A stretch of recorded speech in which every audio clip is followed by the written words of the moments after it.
A number? 20. Where is 20?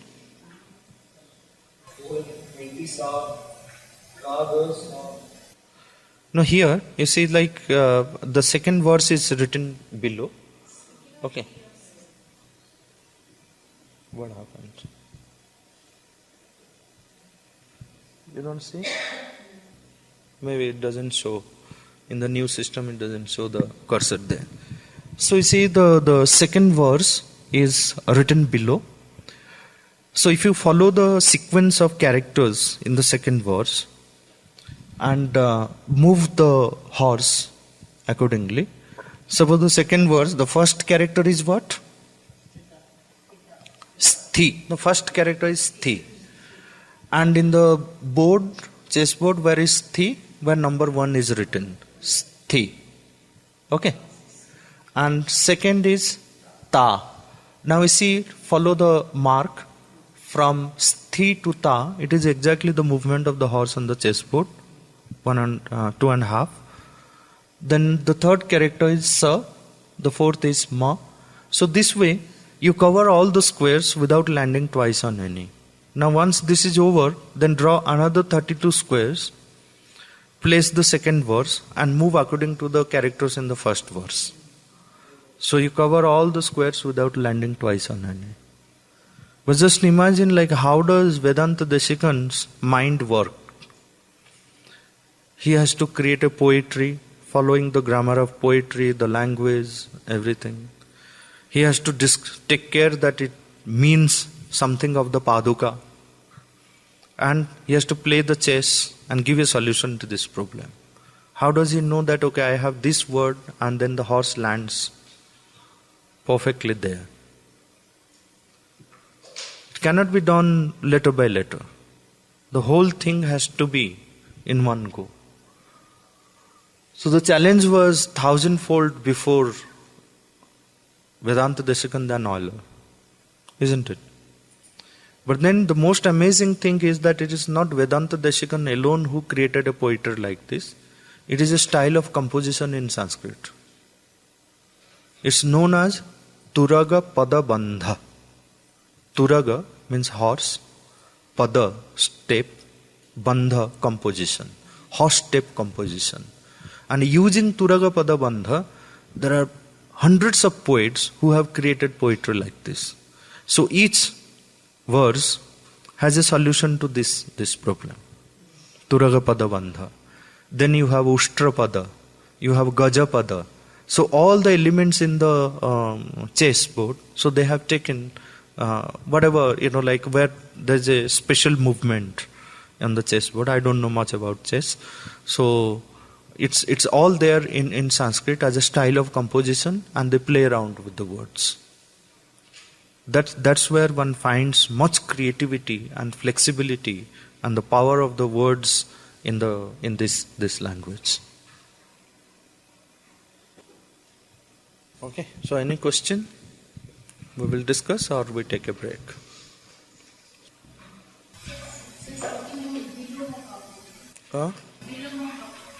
Viloma Kavya? Viloma Kavya is where one has the same line. It moves from left to right with one topic, and right to left, the same line will give another topic, another meaning. So that is what is known as Viloma Kavya. And there are many beautiful prahelikas. Prahelikas means puzzles and riddles. They are also part of the Chitra Kavyas. Amazing riddles and puzzles one has. There one appreciates the poetic ability, the poetic element, and at the same time the challenges which are there. Okay, for example, like there is something which is called Antarlapika or Antaralapa. In Antaralapa, the answer to the question lies in the question itself. Okay. For example, there is a question, Kam Sanjaghana Krishna. Kam means whom, Sanjaghana means killed Krishna. Whom did Krishna kill? This is the meaning of the question. Kam Sanjaghana Krishna. The answer to this lies in the question itself. So Kam Sanjaghana becomes Kansam Jaghana Krishna. So Jaghana and Sanjaghana has the same meaning. Okay. So Kansam Jaghana Krishna. Okay. Similarly, you have another question. Whom did Krishna kill? So Krishna killed Kansa. So similarly, another question, he said, Kam Balavantam na badhate shitam. Who is that strong man? Balavanta. Kam Balavantam na badhate shitam. The cold, the winter doesn't affect. So who is that strong man whom winter, the cold doesn't affect? Na badhate. Now we combine it, it's a Kambalavantam. So Kam Balavantam becomes Kambalavantam. The Kambaldhari. One who has the Kambal, the blanket. Kambala means blanket. If you join it, it becomes Kambalavanta. Separate it, it becomes Kambalavantam. Kambalavantam navadate shitam. Now it says, Ka Shitala Vahini Ganga. Who is that? Shitala Vahini means this cold Ganga, flowing Ganga. It's a Kashi Tala Vahini Ganga. Kashi Tala, that flows in Kashi. Kashi Tala Vahini Ganga. So that, like this, you have got various kinds of riddles and puzzles, where sometimes you find the answer in the question. There is another puzzle where 3 questions, but the answer is one word. The answer to 3 questions is one word. For example, it says, Kimichanti naraha kashyam. What do the people aspire to, aspire in Kashi? Kashi जाने की, वाराणसी जाने की क्या इच्छा है? किस मकसद से जाते हैं? With what desire they go to Kashi? Okay. Kimichanti naraha kashyam. In Kashi, what do they want? The second question is, Ko hitah rane bhupanam. What is good for the kings in the battlefield? Then Ko Vandyah Sarva Devanam. And who is the most adorable among all the gods? These are the 3 questions. Then it says, Diyatam Ekam Uttaram. But give one. So the answer to it is Mrityunjaya. Kimichanti Narah Kashyam Mrityum. People want death in Kashi. Kohita Jaya means victory. The kings want victory in the battlefield. Ko Vandya Sarva Devanam Mrityunjaya means Shiva, another name of Shiva. So like this you have got thousands and thousands of prahelikas, riddles and puzzles. Very creative. Very creative. This is again another whole set of literature you have with prahelikas. All Shakespeare, will they fight or will they collaborate? I think they will feel that, okay, enough of discussion, just be quiet. Yes.